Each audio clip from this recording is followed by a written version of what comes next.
Hi guys, welcome back to our YouTube channel Gavya vlogs in Kannada.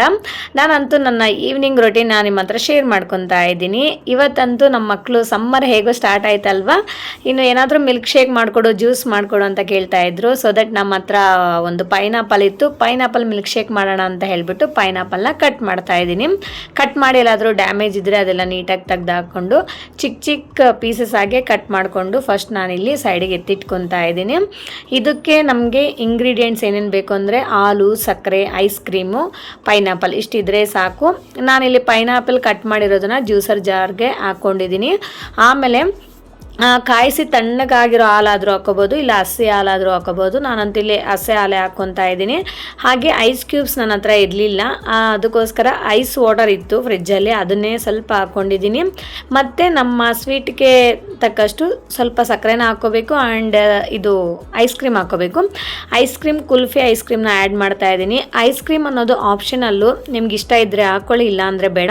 ಹಾಕ್ಕೊಂಡ್ರೆ taste ಅಂತೂ ನಮಗೆ ಹೊರಗಡೆ ಸಿಗುತ್ತಲ್ಲ ಆ ಥರನೇ ಇರುತ್ತೆ, ತುಂಬ ಸಕ್ಕತ್ತಾಗಿರುತ್ತೆ.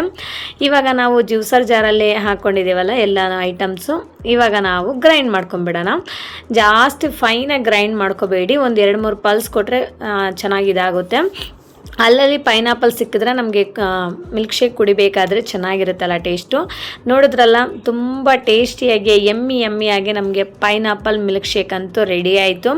ನಮ್ಮ ಮಕ್ಕಳು, ನಮ್ಮ ಹಸ್ಬೆಂಡು ಎಲ್ಲರೂ ತುಂಬ ಇಷ್ಟಪಟ್ಟು ಕುಡಿದ್ರು. ನಾನಂತೂ ಸಮ್ಮರ್ ಸ್ಟಾರ್ಟ್ ಆಯಿತು ಅಂದರೆ ಏನಾದರೂ ಮಾಡ್ತೀನಿ, ಬಟ್ ಇವಾಗ ಜಾಬಿಗೆ ಜಾಯ್ನ್ ಆದಮೇಲೆ ತುಂಬ ಕಷ್ಟ ಆಗ್ತಾಯಿದೆ. ಯಾಕಂದರೆ ನಮಗೆ ಸಮ್ಮರಲ್ಲಿ ಕೂಡ ಸ್ಕೂಲ್ ಇರುತ್ತಲ್ವ, ಅದಕ್ಕೋಸ್ಕರ. ಇನ್ನು ನಮ್ಮ ಮಗಳು ಸ್ಕೂಲ್ ಹತ್ರ ಹೋಗ್ಬಿಟ್ಟು ಏನೋ ಬುಕ್ಸ್ ಎಲ್ಲ ಇಸ್ಕೊಂಡ್ಬಂದ್ವಿ. ಹಾಗೆ ಪಿ ಟಿ ಎಮ್ ಇತ್ತು, ಪಿ ಟಿ ಎಮ್ ಕೂಡ ಅಟೆಂಡ್ ಮಾಡಿ ಬುಕ್ಸ್ ಎಲ್ಲ ಕಲೆಕ್ಟ್ ಮಾಡಿಕೊಂಡು ಬಂದ್ವಿ. ನಾನು ಓಟ್ಸ್ ಎಲ್ಲ ನೆನೆಸಿಟ್ಟು ಹೋಗಿದ್ದೆ ಬೆಳಗ್ಗೆನೆ. ಸ್ಕೂಲ್ ಹತ್ರ ಹೋಗಿ ಬಂದಮೇಲೆ ಇವಾಗ ನಾನು ಓಟ್ಸ್ ಅಂತೂ ತಿಂತಾ ಇದ್ದೀನಿ. ಆಫ್ಟರ್ನೂನ್ಗೆ ನಾನಿಲ್ಲಿ ಓಟ್ಸ್ನ ತಿಂತಾ ಇದ್ದೀನಿ, ಇನ್ನೇನು ಲಂಚ್ ಮಾಡೋದು ಬೇಡ ಅಂತ. ಬೆಳಗ್ಗೆ ಮುದ್ದೆ ತಿಂದಿದ್ವಿ, ಅದಕ್ಕೋಸ್ಕರ ಮಧ್ಯಾಹ್ನ ಓಟ್ಸ್ ತಿಂತಾ ಇದ್ದೀನಿ. ಇನ್ನು ಸಾಯಂಕಾಲಕ್ಕೆ ಇಲ್ಲಿ ನಾನು ವೆಜ್ ರೋಲ್ ಮಾಡ್ತಾ ಇದ್ದೀನಿ, ಪನ್ನೀರ್ ವೆಜ್ ರೋಲ್ ಪ್ರಿಪೇರ್ ಮಾಡ್ಕೊತಾ ಇದ್ದೀನಿ. ಸೊ ಪನ್ನೀರ್ನ ಚಿಕ್ಕದಾಗೆ ಕಟ್ ಮಾಡ್ಕೊಂಡಿದ್ದೀನಿ. ಇದನ್ನು ಫಸ್ಟ್ ನಾನು ಫ್ರೈ ಮಾಡ್ಕೊತೀನಿ. ಸ್ವಲ್ಪ ಎಣ್ಣೆ ಜಾಸ್ತಿನೇ ಹಾಕ್ಕೊಂಡು ಫ್ರೈ ಮಾಡ್ಕೋಬೇಕು, ಅಂದರೆ ಮಿಕ್ಸ್ ಮಾಡಬಾರ್ದು. ಪನ್ನೀರ್ ಹಾಕಿದ ತಕ್ಷಣವೇ ಮಿಕ್ಸ್ ಮಾಡಿಕೊಂಡ್ರೆ ನಮಗೆ ಅಂಟ್ಕೊಳ್ಳುತ್ತೆ. ನಾನ್ ಸ್ಟಿಕ್ ಪ್ಯಾನಲ್ಲಿ ಮಾಡಿದ್ರೆ ಯಾವುದೇ ಥರ ಅಂಟ್ಕೊಳ್ಳೋದಿಲ್ಲ. ಸೊ ದಟ್ ನಾನು ಇದರಲ್ಲಿ ಅಲ್ಯೂಮಿನಿಯಮಲ್ಲಿ ಮಾಡ್ತಾ ಇದ್ದೀನಲ್ಲ, ಅದಕ್ಕೋಸ್ಕರ ಹಾಗೆ ಬಿಟ್ಟೆ. ಒಂದು ಸೈಡೆಲ್ಲ ಚೆನ್ನಾಗಿ ಫ್ರೈ ಆದಮೇಲೆ ಮತ್ತು ಅದನ್ನೆಲ್ಲ ತಗೊಂಡು ಅದೇ ಎಣ್ಣೆಯಲ್ಲೇ ನಾನಿಲ್ಲಿ ವೆಜಿಟೇಬಲ್ಸ್ನ ಫ್ರೈ ಮಾಡ್ಕೊತೀನಿ. ಎಣ್ಣೆಯನ್ನು ಜಾಸ್ತಿ ತಗೊಳ್ಳಲ್ಲ ಫ್ರೆಂಡ್ಸ್, ಅದೇ ಎಣ್ಣೆಗೆ ನಾವು ವೆಜಿಟೇಬಲ್ಸ್ನ ಹಾಕ್ಕೊಂಡು ಫ್ರೈ ಮಾಡ್ಕೋಬೋದು. ಇಲ್ಲಿ ನಾನು ಫಸ್ಟ್ ಆನಿಯನ್ಸ್ನ ಫ್ರೈ ಮಾಡಿಕೊಂಡು ಆಮೇಲೆ ಇನ್ನು ಕ್ಯಾಪ್ಸಿಕಮು, ಕ್ಯಾರೆಟು ಅದೆಲ್ಲ ಹಾಕ್ಕೊಂಡು ಸ್ವಲ್ಪ ಚಿಲ್ಲಿ ಪೌಡರು, ಅರಿಶಿನ ಪುಡಿ, ಉಪ್ಪನ್ನ ಹಾಕ್ಕೊಂಡು ಚೆನ್ನಾಗಿ ಫ್ರೈ ಮಾಡ್ಕೊತಾ ಇದ್ದೀನಿ. ಸೊ ಟೊಮೊಟೊ ಬೇಕಿದ್ರೆ ಹಾಕ್ಕೋಬೋದು, ನಾನೇನು ಟೊಮೊಟೊ ಹಾಕ್ಕೊಂಡಿಲ್ಲ.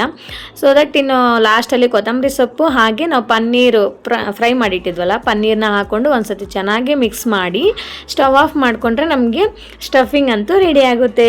ಸ್ಟಫಿಂಗ್ ರೆಡಿ ಆಯಿತು. ಇನ್ನು ಚಪಾತಿನ ರೋಲ್ ಮಾಡ್ಕೋಬೇಕು. ಆ್ಯಂಡ್ ರಾಜಮುಡಿ ಅಕ್ಕಿ ರೈಸ್ನ ಪ್ರಿಪೇರ್ ಮಾಡ್ಕೊಂಡಿದ್ದೀನಿ. ಸ್ವಲ್ಪ ರೈಸು ಚಪಾತಿ ಮಾಡಿದ್ದೀವಿ ಮನೇಲಿ ಅಂದರೆ ರೈಸ್ಗೆ ಪ್ರಿಫರೆನ್ಸೇ ಕೊಡಲ್ಲ ಮಕ್ಕಳು. ಚಪಾತಿ ಅಂದರೆ ಅಷ್ಟೊಂದು ಇಷ್ಟ. ನಾನು ನಮ್ಮ ಹಸ್ಬೆಂಡು ಸ್ವಲ್ಪ ತಿಂತೀವಿ, ಅದಕ್ಕೋಸ್ಕರ ಇನ್ನು ರೈಸ್ನ ಪ್ರಿಪೇರ್ ಮಾಡಿಟ್ಟಿದ್ದೀನಿ.